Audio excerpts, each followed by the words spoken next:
Welcome to Fearless Finances, where I try to take the fear out of your finances. Today, I want to talk to you about how much money you should have saved for retirement. And the answer is both simple and complex. It's about as simple as this: as much money as you can.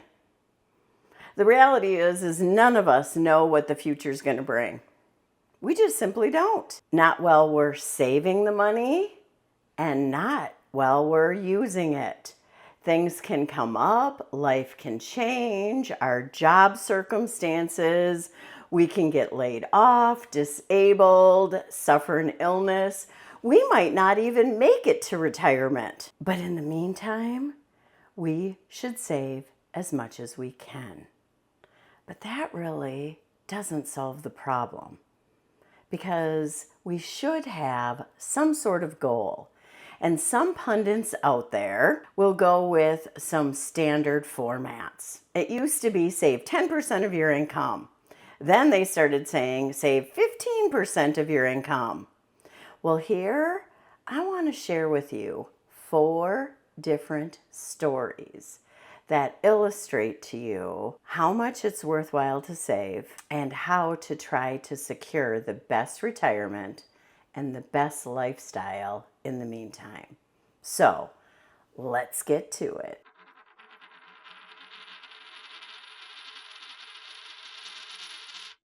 Now, as I was prepping for this video and I was thinking about the information that I wanted to share with you, I realized that each person in each one of these stories is from my nuclear family. My 2 kids, my ex-husband, and myself. And to kick this off, I'm going to start with the youngest of the 4, my daughter. When my daughter was in college, she was a certified nursing assistant at one of the local hospitals. And she kind of scored for herself a pretty nice gig. She ended up being the scheduling nurse, which essentially means she sat in the office, assigned the nurses to certain floors and areas in the hospital. And once everyone was assigned, she just sat there and made sure everything ran smoothly, which meant she could actually get a little bit of homework done. But this was a part-time job at a hospital that had a 401k. Are you tracking me? My daughter turned 21 while she worked there, and since she'd worked more than 12 months, she was eligible for their 401k. One afternoon, she gives me a call. Ba-ding. And when I picked up the phone, my daughter didn't waste any time. Mom, how much should I put in my 401k? Now, my kids have been to my classes before. They've sat through the lectures on financial planning. In fact, when my son was really young, it was so funny.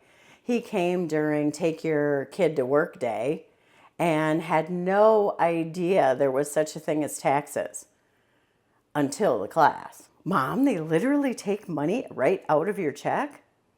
Yes, they do. Such good lessons for kids to have. So I've been very grateful that my kids had exposure to that without me having to do the standard sit-down chats. So my daughter knew enough that it was a good idea to put money into her 401k. She wasn't going to miss that opportunity, but she didn't know how much. So I didn't know how much either.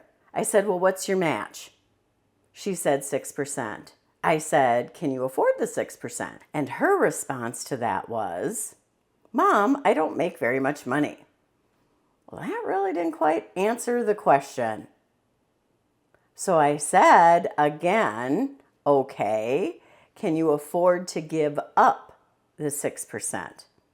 She goes, sure, Mom. It's like a coffee, a latte. So we chatted for a little bit more. She decided to do the 6%.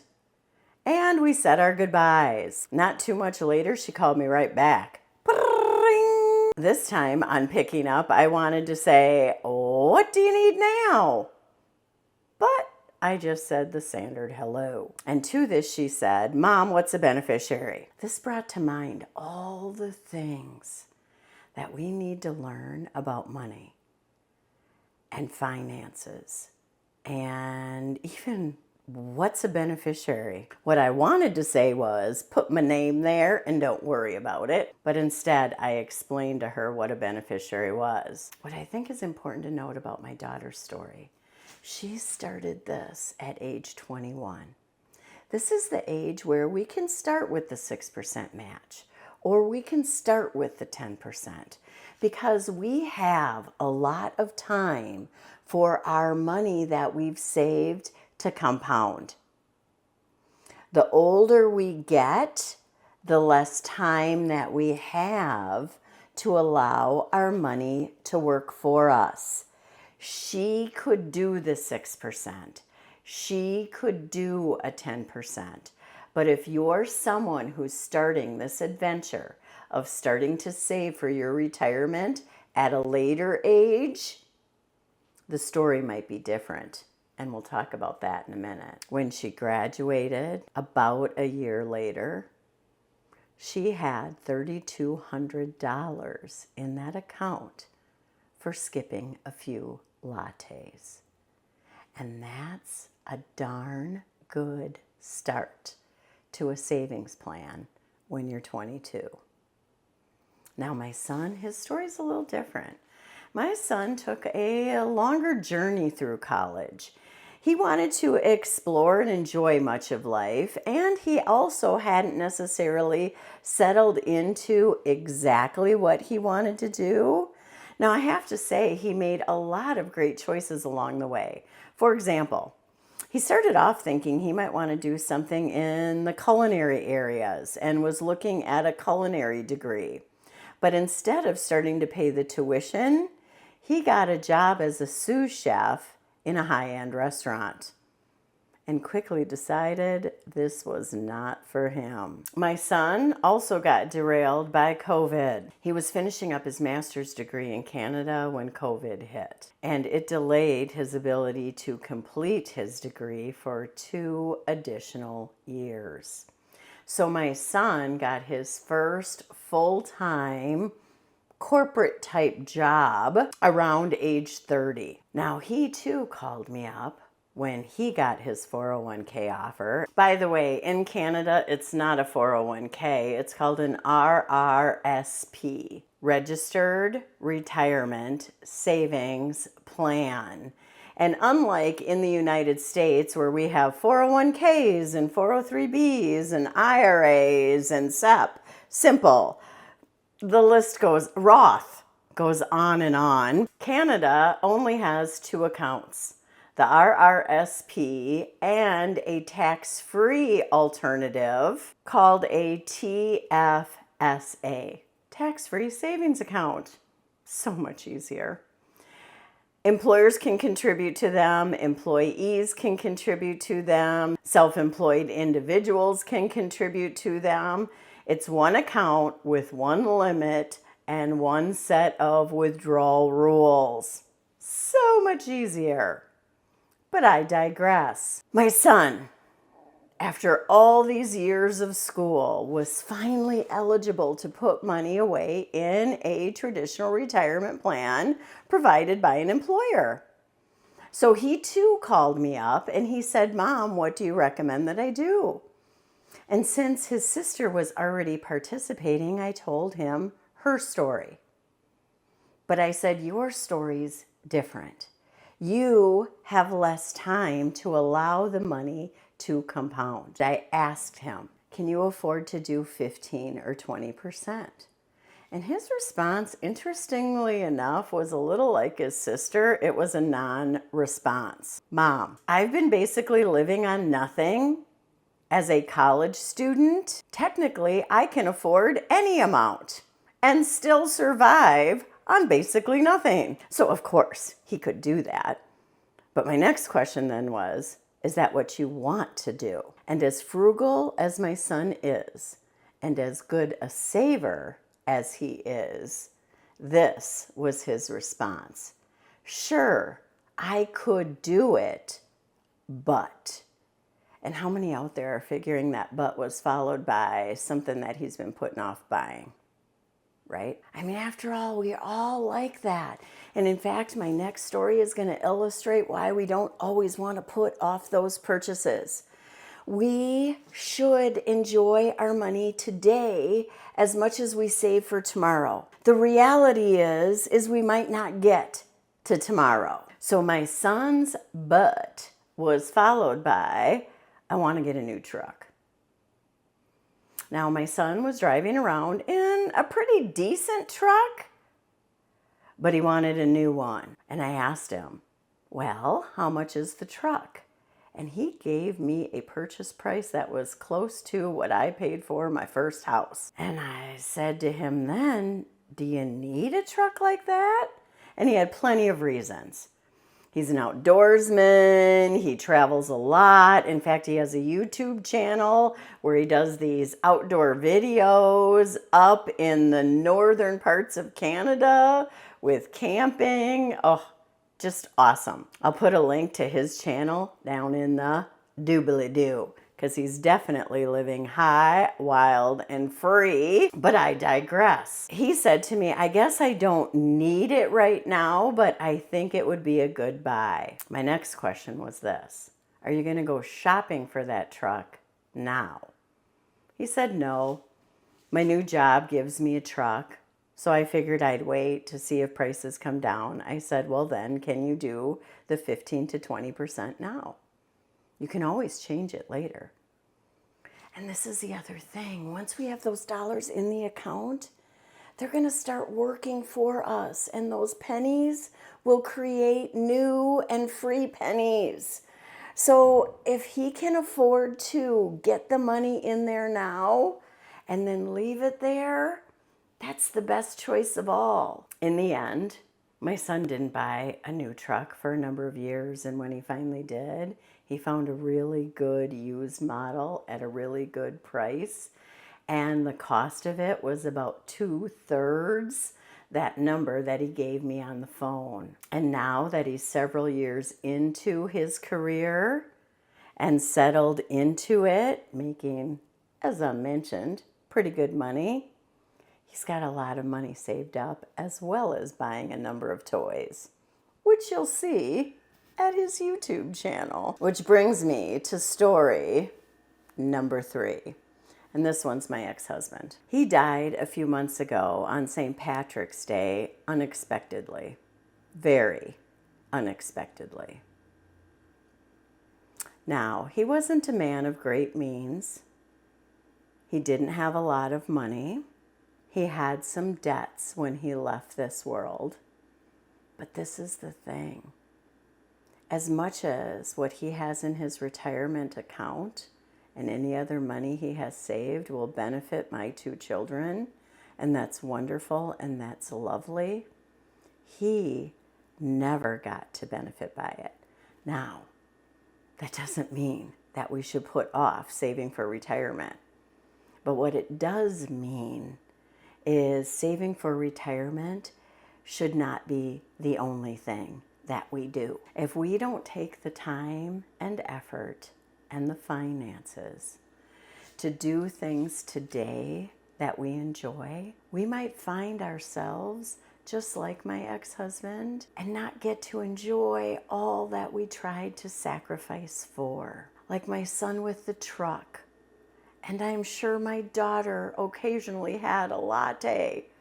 We should also enjoy today and do some of the things that we enjoy, which brings us to my story, story number 4.